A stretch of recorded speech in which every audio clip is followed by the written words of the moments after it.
बिस्मिल्लाहिर्रहमानिर्रहीम। अस्सलाम वालेकुम नाज़रीन।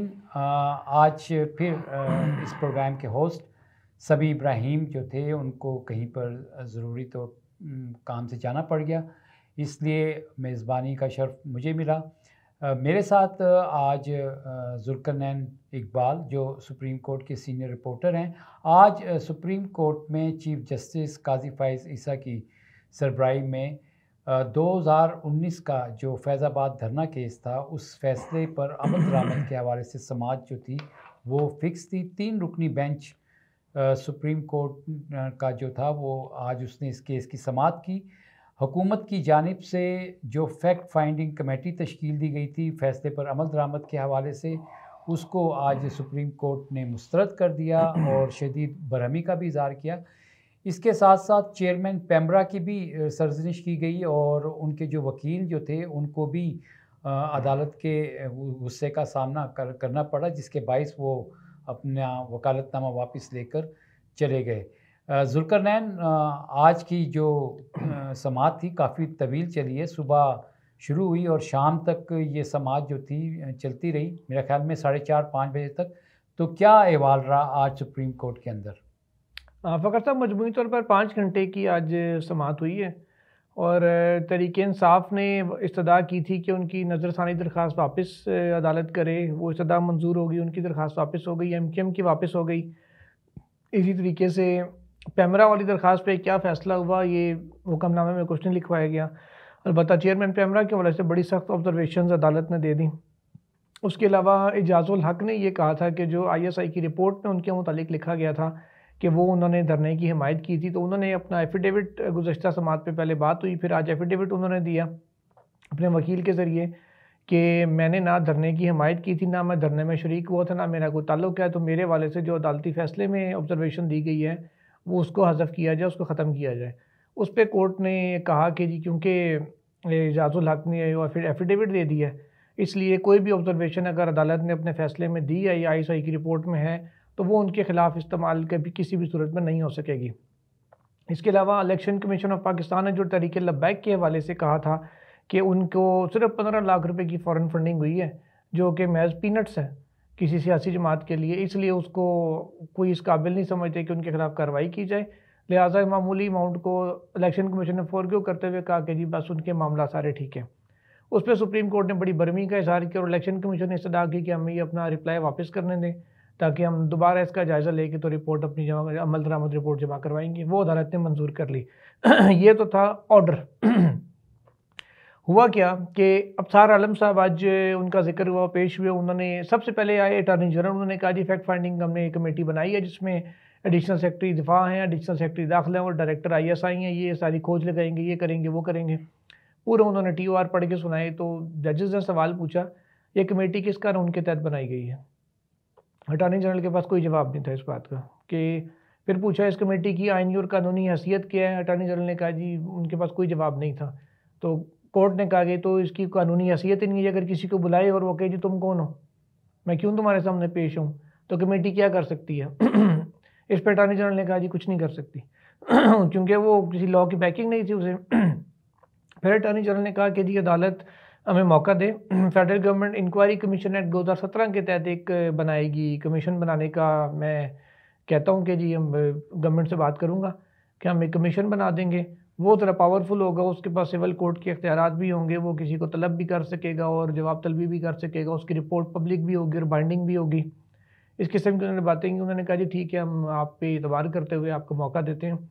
अब 15 नवंबर तक अदालत ने टाइम नहीं, ये दिया। बड़ी दिलचस्प बात आप बता रहे हैं कि अदालती फ़ैसले पर अमल दरामद के हवाले से समाअत है।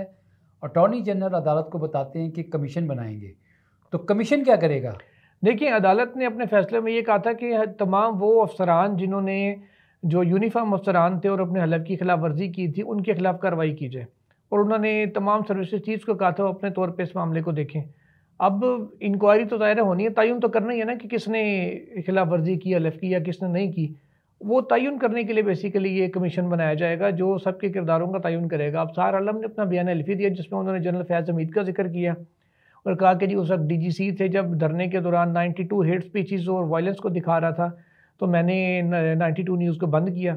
तो उन्होंने मुझे फ़ोन करके कहा कि आप 92 न्यूज़ को या तो खोलें या तो बाकी सब को भी बंद कर दें। तो वो कहते हैं जी कि फिर जजेस ने पूछा कि जी वो 92 न्यूज़ को क्यों खुलवाना चाह रहे थे। अब सार आलम ने कहा कि जी वो वायलेंस दिखा रहा था और इसलिए मैंने उनको बंद किया था, वो खुलाना चाह रहे थे। तो जजेस ने पूछा क्या आर्मी के एक सीनियर अफसर चाह रहे थे कि मुल्क में वायलेंस दिखाया जाए? उन्होंने कहा जी बदकिस्मती से ऐसा ही था, वो चाह रहे थे कि हो ये सारा मामला, इसलिए मैंने ये किया। फिर उन्होंने कहा कि जी आप इल्ज़ाम लगा रहे हैं एक आर्मी ऑफिसर के ऊपर और आप कोर्ट में लगा रहे हैं, हमारे सामने वो नहीं है तो हम तो कुछ नहीं कर सकते उनके बारे में। जो अगर गवर्नमेंट को कमीशन बनाती क्या आप उधर पेश होंगे? उन्होंने कहा जी मैं होऊंगा। उन्होंने पूछा क्या आप ये इल्ज़ाम वहाँ दोहराएंगे, ये इल्ज़ाम जो बयान अल्फिया देने वहाँ पर देंगे? अफसार साहब ने कहा जी बिल्कुल दूंगा।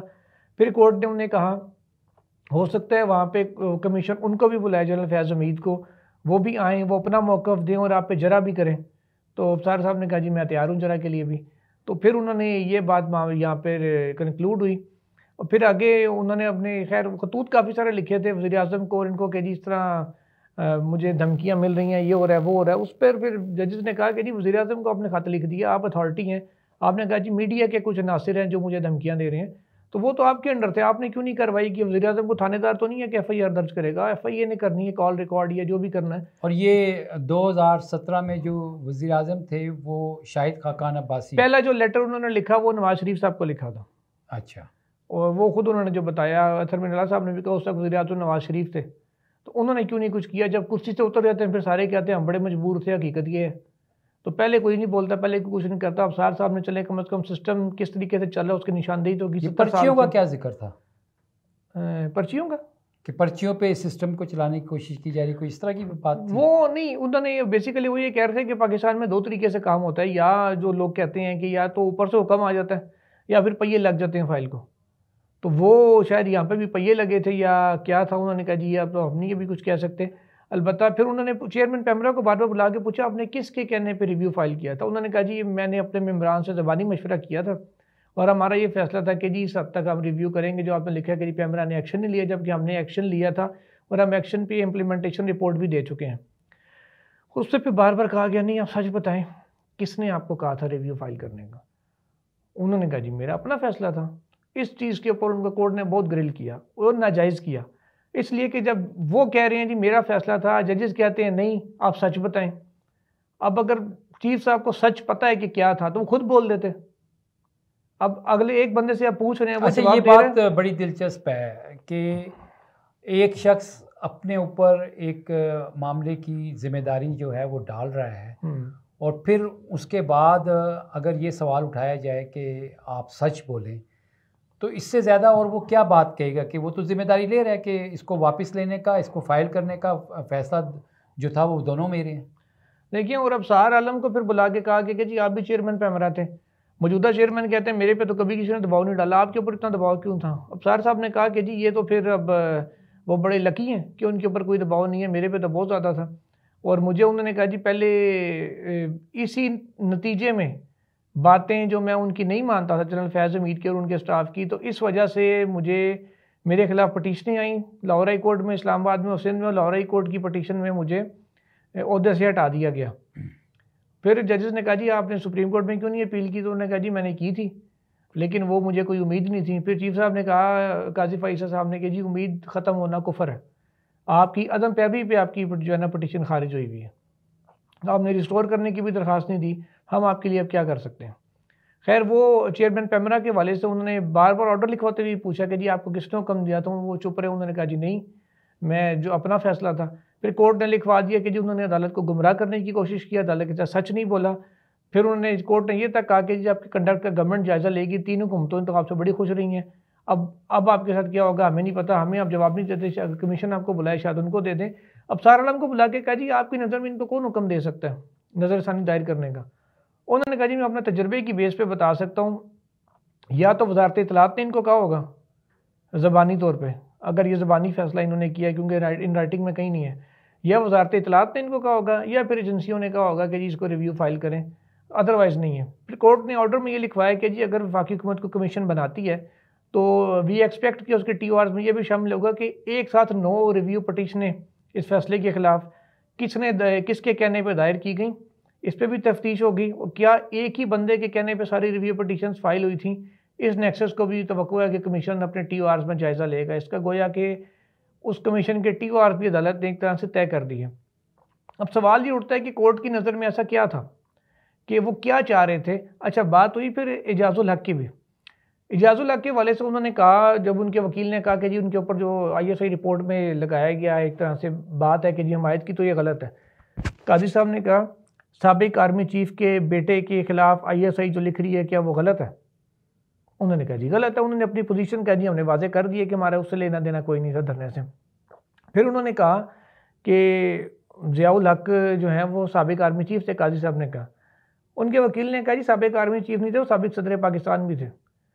काजी फैसल साहब ने कहा मैं उनको सदर पाकिस्तान नहीं मानता ज़ियाउल हक को। ये ना कहीं वो गैर आइनी थे, बंदूक की नोक पे आए थे, ऐसे थे वैसे थे। उसने वकील ने कहा कि जी उनका नाम तो आईने पाकिस्तान में भी लिखा हुआ है। काजी साहब ने कहा जी वो वाइस सदर हैं जिनका नाम आईने पाकिस्तान में था। अलबत्ता अटॉर्नी जनरल ने तस्दीक की और कहा कि जी 18वीं तरमीम में उनका नाम सदर पाकिस्तान के तौर पर निकाल दिया गया है। और काजी साहब ने कहा जी सदर 5 साल के लिए होता है, उससे ऊपर जो आएगा वो बंदूक के तौर पर बेशक बैठा रहे, हम उसको सदर नहीं मानेंगे। तो उन्होंने ज़ियाउल हक को सदर पाकिस्तान मानने से भी इनकार किया। अच्छा, ये तो काजी फायज़ साहब तो सुप्रीम कोर्ट के फैसलों के बारे में भी कहते हैं और कि TLP के वाले से जो इंपॉर्टेंट चीज़ हुई है जी, जैसे हमने बताया कि उन्होंने कहा कि जी पीनट्स है तो वो रिपोर्ट इलेक्शन कमीशन ने वापस लेना चाहिए, और वो उनको वापसी भी उन्होंने कर भी दी।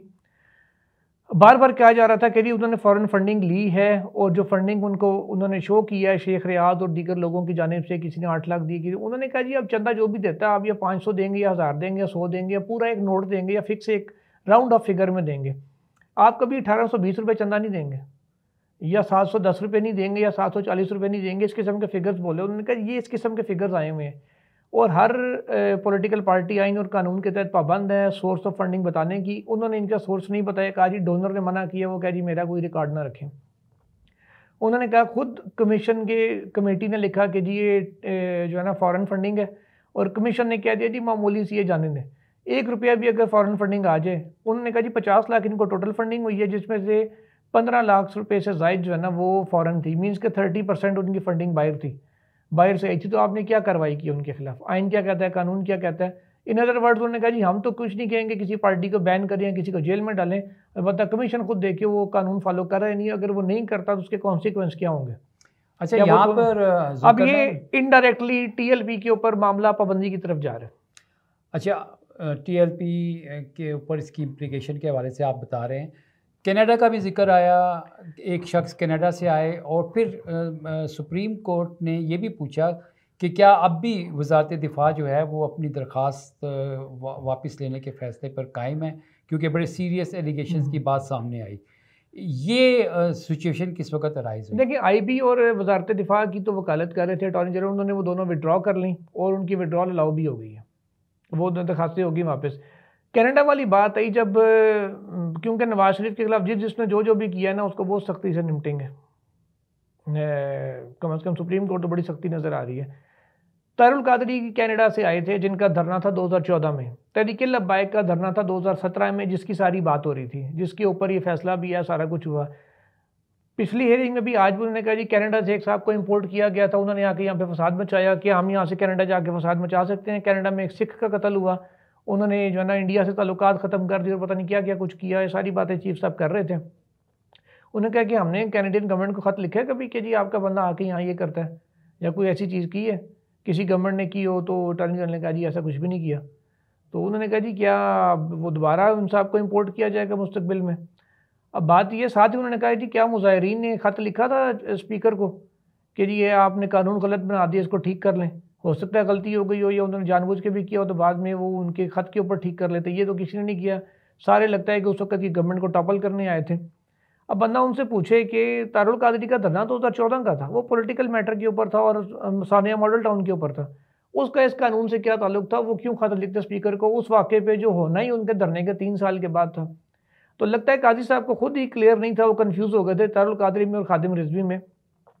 अच्छा, इलेक्शन कमीशन ने अपने लिखा जवाब के अंदर हाफिज़ खादिम रिजवी, उस पर उन्होंने कहा जी अब खादिम रिजवी को इतनी इज्जत क्यों दे रहे हैं? क्या ये उनका नाम है हाफिज़? उन्होंने कहा नहीं कि वो क्योंकि वो हाफिज़ थे तो इसलिए कहते नहीं। आप तो लगता है इलेक्शन कमीशन के वकील को बार बार कहा कि लगता है आईनी इदारा यानी इलेक्शन कमीशन तरीके लबैक की वकालत कर रहा है। तो रातों रात पार्टी रजिस्टर हो गई, जिस शख्स ने आके रजिस्टर करवाई वो दुबई बेस्ड है पाकिस्तानी, लेकिन दुबई में तो क्या वो करवा सकता था। तो इलेक्शन कमीशन के वकील ने, कमर अफजल साहब ने कहा कि जी ऐसी कोई पाबंदी तो नहीं है कि जो डुअल नेशनल हो या बाहर काम कर ओवरसीज़ पाकिस्तानी वो पार्टी रजिस्टर नहीं करवा सकता।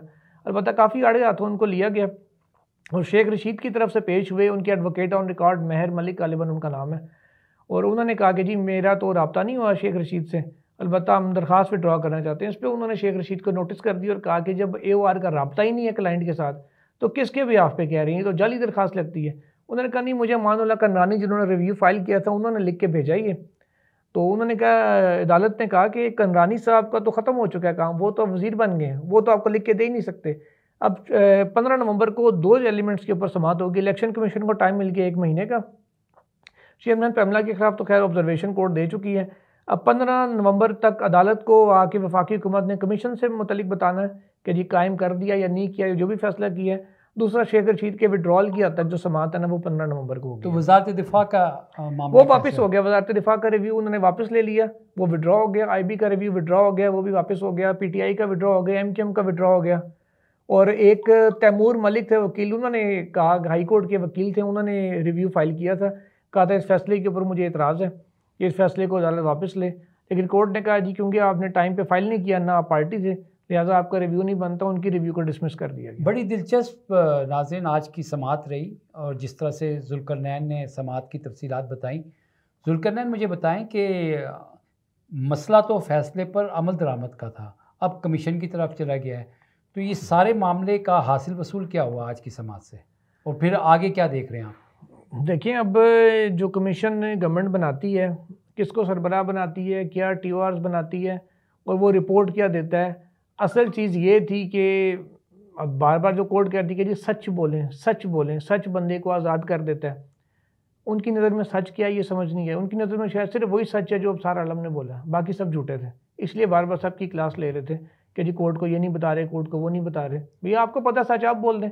अब देखते हैं कि कमीशन जो बनता है उसमें कौन जाके क्या मौक़िफ़ लेता है, वो किसको बुलाता है और उसकी क्या रिपोर्ट आती है, कितना उसको टाइम देते हैं। ये सारी चीज़ें कमीशन बनेगा तो तब सामने आएंगी कि वो अच्छा क्या देखिए, कह रहे हैं। इस मुकदमे में, इस सारे मामले में 2007-17 में धरना होता है फैज़ाबाद का, 2019 में इसका फ़ैसला आता है। उस वक़्त जो मामला तय हुए थे वो उस वक़्त की हुकूमत की मर्ज़ी से सारा कुछ जो था वो हुआ। लेफ्टिनेंट जनरल फैज़ हमीद रिटायर्ड जो ISI के सरबराह रह चुके हैं, उस वक़्त वो DGC थे, और यानी कि वो उस वक़्त ISI के सरबराह नहीं थे। फिर आर्मी चीफ जो थे वो जनरल कमर जावेद बाजवा थे। अब इस मुकदमे की समाअत को देखते हुए बहुत सारे लोगों का ये कहना है, और वो ये इस तरफ इशारा भी करते हैं कि सुप्रीम कोर्ट जो है वो मिलिट्री के डोमेन में जा रही है, और ऐसा लग रहा है कि जैसे वो मुकदमे को और इसकी अमल दरामद को कहीं पे जाकर ये 2 जो अफराद हैं मिलिट्री के, शायद उनके ऊपर फोकस करना चाहती है। तो आपके ख्याल में 2 नहीं 1? अच्छा, 1 से मुराद आपकी जनरल फैज़ हमीद। मुझे ये ज़ाती तौर पर ही लग रहा है, हो सकता है मैं गलत हूँ, कि वो एक के ऊपर आकर रिस्ट्रिक्ट कर देंगे इसको। तो अगली समाअत बड़ा टारगेटेड जो बयान हल्फी है ना अबसार आलम का, वो सिर्फ जनरल फैज़ हमीद के ऊपर ही है। और अभी शौकत अली सिद्दीकी साहब ने भी आज जल्द समाअत की दरख्वास्त दायर कर दी है। उनका भी एफिडेविट जो है ना वो इनके हवाले से ही है, जनरल फैज़ हमीद के हवाले से ही है, और वो अब ज़रा हॉट वाटर्स में नज़र आ रहे हैं। अब आगे पता नहीं होता क्या है क्या नहीं होता, ये अल्लाह बेहतर जानता है। अलबत्ता टारगेट जो है ना वो, क्योंकि बाजवा साहब ने तो बाद में जाते जाते वो काफ़ी रिलीफ दे दिया था ना इमरान खान को हटा के, और इनको ला के, जैसे ख्वाजा आसिफ ने बाद में कह दिया उनसे तो हमारी मार्च 2019 में डील शुरू हो गई थी। तो ये एक बंदे को जो है ना वो शायद अब उस तरफ सारा लाया जाएगा। जी नाज़रीन, आज की समाअत बड़ी दिलचस्प रही। एक तरफ तो हम देख रहे हैं कि 2019 के फ़ैसलों पर सुप्रीम कोर्ट अमल दरामद के हवाले से घंटों की समाअत करती है, दूसरी जानिब लोअर कोर्ट्स में हम देख रहे हैं आइन और कानून के साथ क्या किया जा रहा है। हाई कोर्ट्स में हम देख रहे हैं हाई कोर्ट्स के ऑर्डर आते हैं, उसके ऊपर इम्प्लीमेंटेशन का मामला होता है। और यहाँ पर हमने देखा है कि मुल्क की जो सबसे बड़ी जमात है पाकिस्तान तहरीक इंसाफ, उनके हवाले से जो कानूनी तकाज़े हैं उसमें हमें एक डिस्क्रिमिनेशन नज़र आती है। सुप्रीम कोर्ट ने आइन और कानून के ऊपर अमल दरामद कराना है और निचली अदालतें जो होती हैं वो सुप्रीम कोर्ट के रडार में होती हैं, उस तरफ भी देखने की ज़रूरत है। बहरहाल अगर ये जिस तरह से इस समात के बारे में ज़ुल्करनैन ने आज आपको तफसीलात बताई, तो इससे लगता ये है कि आगे 15 नवंबर को जब सुप्रीम कोर्ट को आगाह किया जाएगा कमीशन के हवाले से, तो फिर उसमें मामलात जो हैं वो किस तरफ जाएंगे। बज़ाहिर तो ये लगता है कि 2019 से लेकर अब तक अगर फ़ैसले पर अमल दरामद नहीं हुआ, फैक्ट फाइंडिंग कमेटी बनाई गई, वो भी आज मुस्तरद कर दी गई। कमीशन क्या कर लेगा? पाकिस्तान के अंदर चाहे सिविल मिलिट्री ताल्लुकात हों या जुडिशियल एक्टिविज़म की बात हो, हमने यही देखा है कि जब भी इस तरह के मामलात होते हैं तो एक सेंसेशनलिज़म, हेजानी कैफ़ियत ज़रूर होती है, लेकिन उसके बाद मामलात जो हैं वो हमने देखा है या तो सुप्रीम कोर्ट को उसका ख़मियाज़ा भुगतना पड़ा है या फिर मुल्क के अंदर दूसरी सूरत हाल जो है, जैसे कि हम जनरल मुशर्रफ के दौर में देख चुके हैं कि 3 नवंबर जैसी इम्पोजिशन ऑफ इमरजेंसी जो थी या इमरजेंसी प्लस जो थी वो नाफिज़ की गई थी। अपना बहुत बहुत ख़्याल रखिएगा। अगले प्रोग्राम में इंशाल्लाह समी इब्राहिम आपके साथ होंगे और इसी तरह से हम सुप्रीम कोर्ट हो या हाई कोर्ट हो, वहाँ की प्रोसीडिंग्स के हवाले से अपने प्रोग्राम में जो है बहस जारी रखेंगे।